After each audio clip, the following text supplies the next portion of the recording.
know what I'm saying? So yeah, this shit is ritualistic, and certain people feel that they got to deal with that dark shit because it seems cool. Like you even hear rappers calling themselves demons. Yeah, facts. Demon. I'm on demon time. Yep. Yeah, I'm on demon time, and to be honest with you, like I know Pyru Bloods, I know Inglewood, I know like some real blood niggas, and they ain't never called them motherfucking selves no demons. You know Yep. what I'm saying? Mm-hmm. And that ain't to slander whoever on whatever time they choose to be on, but it just goes to show you like I just feel like if it smell like shit is shit, and if Facts. somebody revealing to you that they a fucking demonic spirit, then you should really take heed to that shit. Yep. Yep. And if you choose to subscribe to that level of being, then it says a lot about what you actually believe in and what you choose to actually, fuck with or whatever the case is. Why For you me, think why you mhm. think so many of these artists are getting bodied? You think they signed up for something that they had no business signing up for?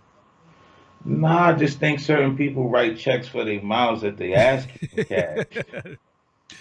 That's just the small. That's the simple text of it. You know what I'm saying? Because most do like I watched the video today, right?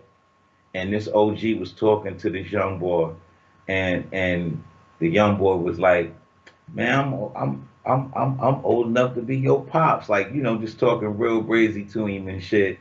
And he was like, "Man, you need a hug, man. Like you ain't really, as tough as you. You got a mama, your daddy alive, right? Your grandmother alive." As soon as he said grandma, that shit hit a nerve, and the boy broke down, started crying, and hugged the OG. Mm-hmm. So it's a lot of these kids have uh Daddy, mommy issues, and they don't know nothing about and yeah. repressed depression issues, and then with this shit that's going on right now, it's not making it even fucking better because we us in our age group we're adaptable creatures because we done been through so many different eras of the bullshit. Something like this is like, all right,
this is crazy, but we still got our mind intact.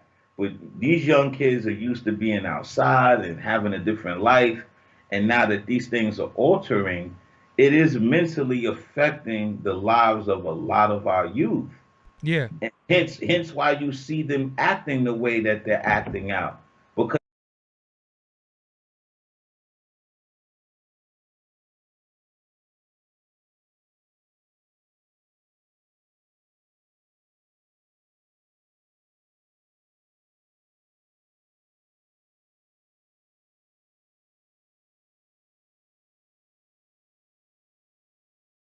Because there's no fucking outlet.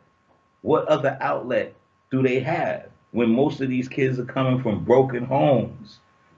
I just seen the dude on Instagram slap somebody mother, and they thought that shit was funny.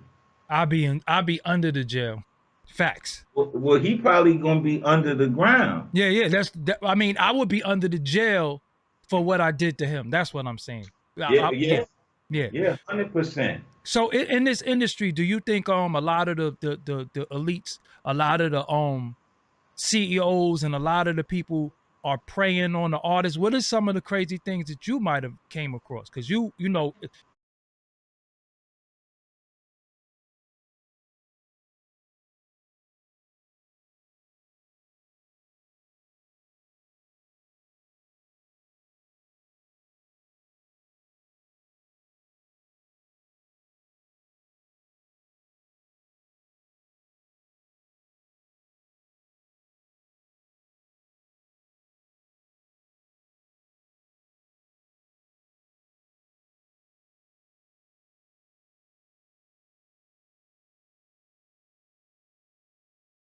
Def Jam was alleged a lot of spooky stuff going on up there. Have you ever seen some crazy stuff? Nah, you know what?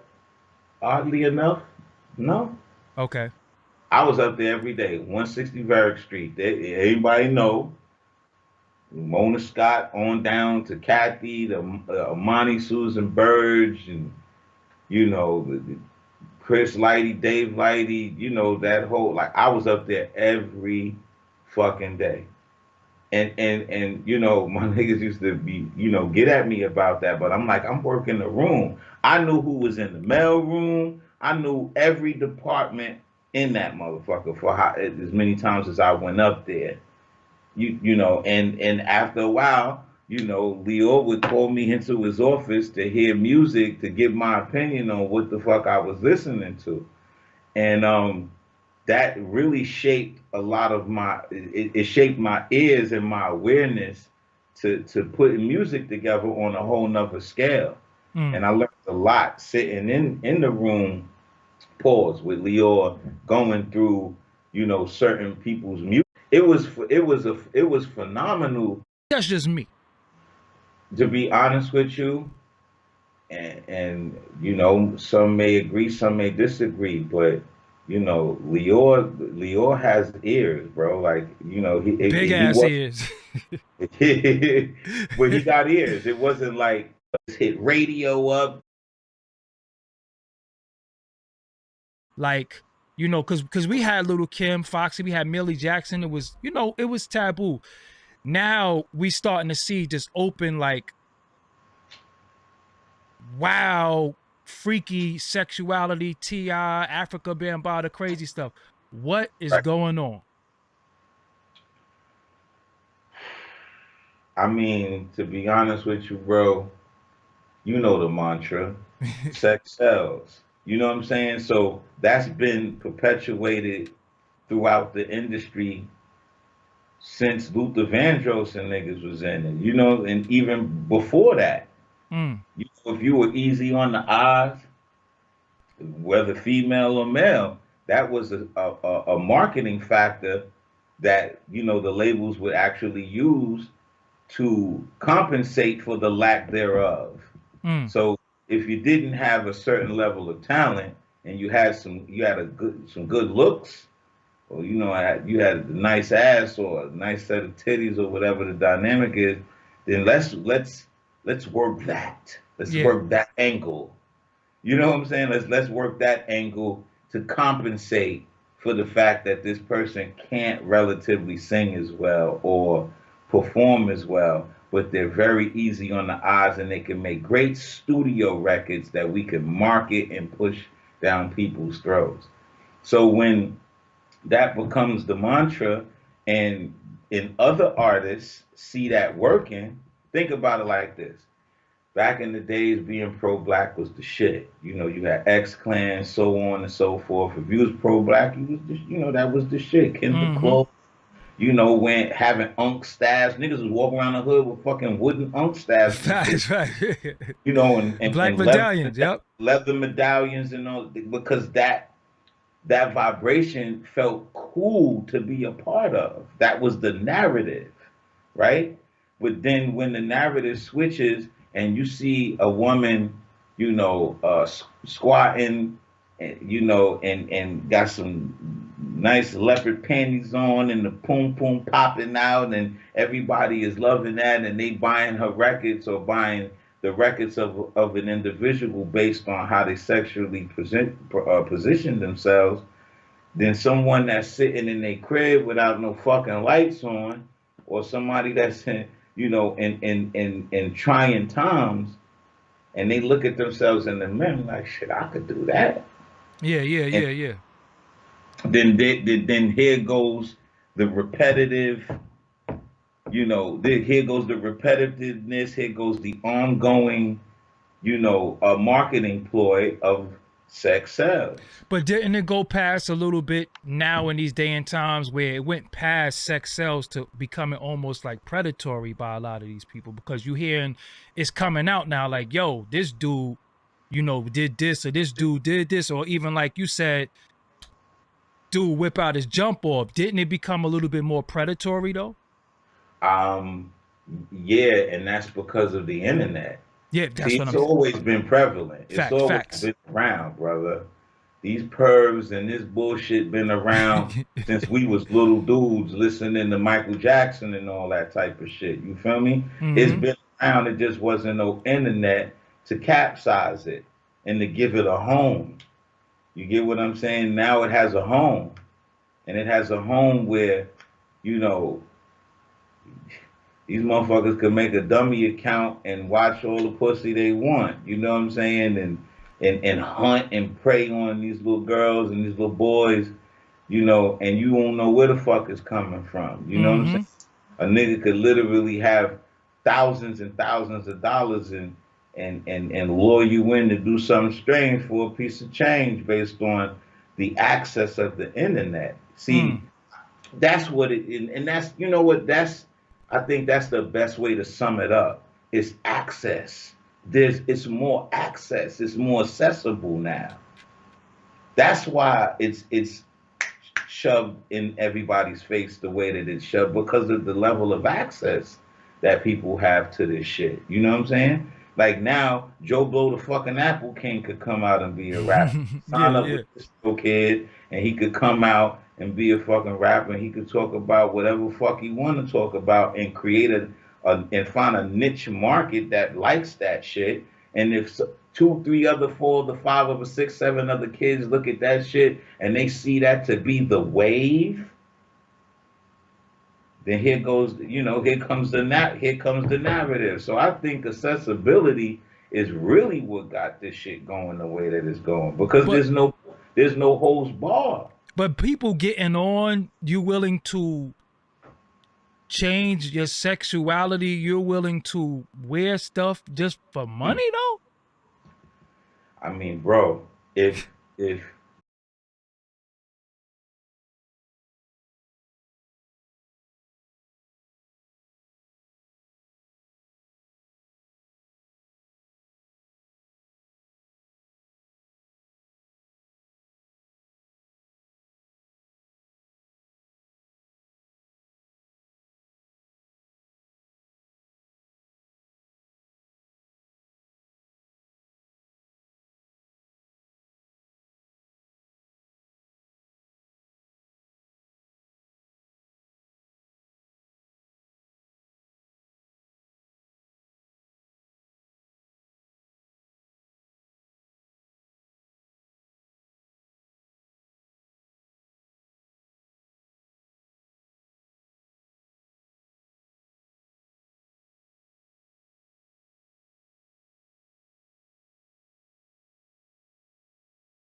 once again, if you in the crib with no lights on and roaches crawling on your fucking plate, what you gonna do?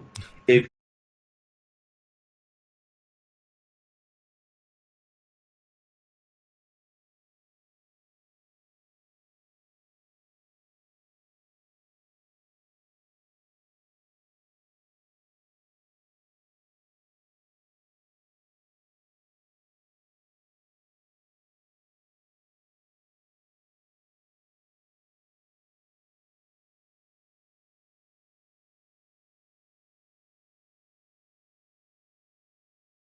you don't have the education, the confidence, or the tenacity to even place yourself in a situation to receive some level of residual income or income at all, and you could just gyrate your ass or do something goofy as fuck to get on, Yeah, yeah. what the fuck you think these kids is gonna do, or what you think these niggas or these people gonna go out here and do? Mm. If the narrative is everybody doing this fucking dance and the goddamn and you know what I'm saying? Like if that's the narrative and they know that shit gonna get them 100,000 plus views or streams, then niggas is gonna be sitting there doing this goddamn dance. Mm. Get what I'm saying? But let the narrative be we gonna do support your local business challenge. No fucking body gonna do that because it ain't cool to do it. Did you think you would see a point where it was so many women with OnlyFans pages? Because I know you know some regular chicks that might be nurses and all that, and they busted open, they busting open OnlyFans now. Did you ever think you would see that? Hell yeah. You thought that would happen one day? Hell yeah. Come on, man. Like porn has been, around for ages and it's been $1 billion industry for ages because of the taboo factors of watching somebody have sex with another person and you could literally sit there and be aroused by that shit. You know what I'm saying? Like no cap. Shit, one of my guilty pleasures is I like watching fucking porn. I like that shit. Like that's no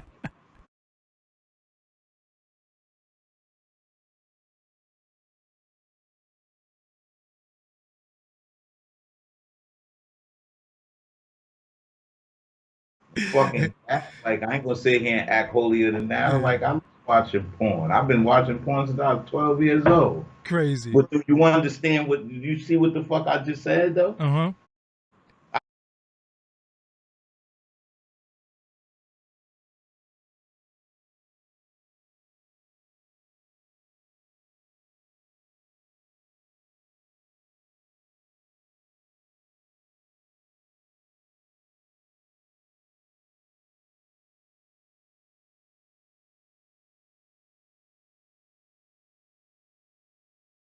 I've been watching porn since I was 12 years old. The only difference between 12 years old and now is that it's fucking accessible for everybody else to watch it now.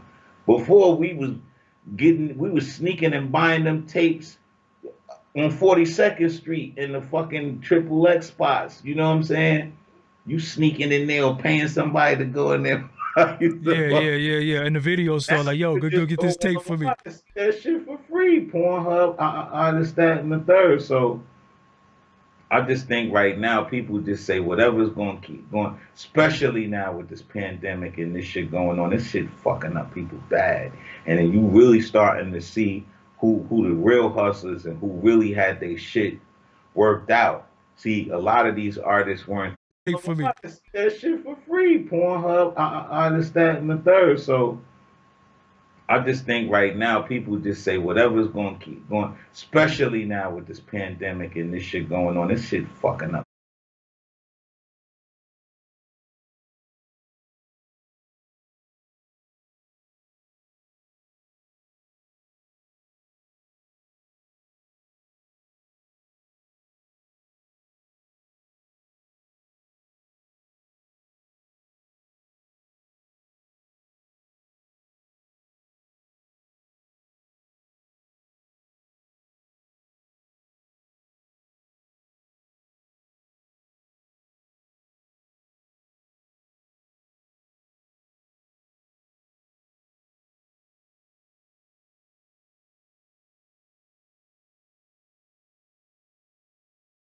People bad, and then you really starting to see who the real hustlers and who really had their shit worked out. See, a lot of these artists weren't thinking about publishing; they was just getting that show money. Meanwhile, back at the ranch, the management or the label or whatever, they eating off that puppy pub. Mm-hmm. So now when the curtains close and the crowd is gone and you starting to look over your books and you forensic auditing and all this other shit going on and you looking and this shit not adding up. You're like, well, why is all of this going here? And I'm not getting that because my Mm. man, you signed the contract, you relinquished your publishing, and they paid you in cash. You be seeing this shit like dudes be signing to these labels and they be Get sitting the there money to the air now. Yeah, that's all you right there. That's all you gonna get. they paying these niggas in cash, bro. Do you fucking see this shit though? Yeah. Like that is so see, the problem I have with with the industry is that it's only corporately structured for the individuals in the cubicles of the company.